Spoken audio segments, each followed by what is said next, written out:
family gathered at Mrs. Margaret's house to discuss his burial. Mrs. Margaret, it has been a week since your son passed away, yet you haven't made any arrangements for his burial. What is going on?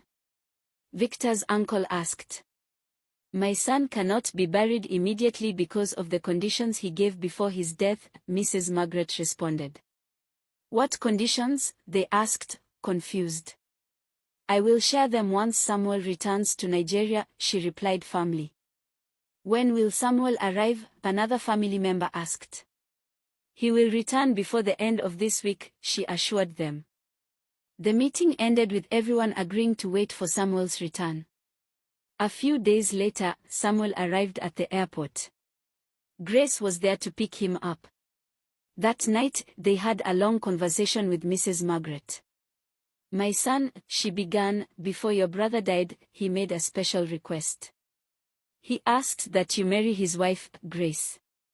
What do you think about this? Samuel paused and then replied, Mommy, since my brother insisted on this, I have no problem with it. There must be a reason he made this request.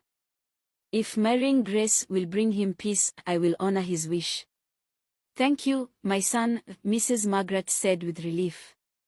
Turning to Grace, she asked, My dear, you heard Samuel's decision. What do you think? Grace wiped her tears and said, If marrying Samuel will make my husband's soul rest in peace, I will do it. The next morning, Mrs. Margaret summoned the family again. Samuel has returned, and I have something to share, she said. Before Victor died, he made 2 requests.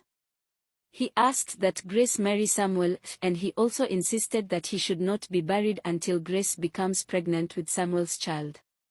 Everyone in the room was shocked. Victor's uncle turned to Chinedu. Everything is in your hands now. What do you plan to do? I will marry Grace as soon as possible, Samuel responded confidently. What about you, Grace? The uncle asked. There is no other option for me. I will marry Samuel, Grace replied. Samuel, you need to act quickly so your brother can be buried. When do you plan to meet her family? The uncle asked. Soon, uncle. But is it appropriate to pay her bride price while my brother's body is still in the mortuary? Samuel asked. It's not acceptable traditionally, Chief John said, but since it was your brother's dying wish, you have no choice.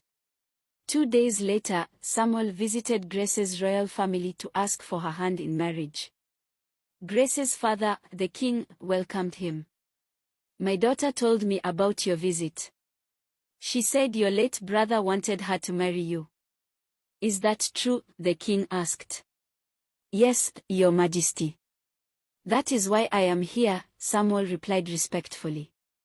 The king shook his head. In this land, a widow cannot remarry until a year after her husband's burial. Your late brother must be buried first. But your majesty, Victor requested that he not be buried until Grace marries me and becomes pregnant, Samuel explained. This is a mystery, but our customs cannot be ignored. Your brother must be buried first, the king said firmly. The queen, who had been quiet, spoke up. My daughter, you heard your father. You must follow his decision. Samuel nodded and said, I understand, your majesty. I will discuss this with my family. After the meeting, Samuel returned home and gathered his elders. He explained the king's decision. Well, the king is right, but this situation is unique, Victor's uncle said. Chief John spoke up. I have an idea. Samuel, you should delay the marriage but start a relationship with Grace. If she gets pregnant, we can fulfill Victor's request and bury him. That's a great idea, another elder agreed. But will the king allow Grace to have a relationship with Samuel before marriage? Why wouldn't he? Victor already paid her bride price before his death, Chief John said confidently. That night, something unexpected happened. The late Victor appeared to the king in his dream, his expression stern and filled with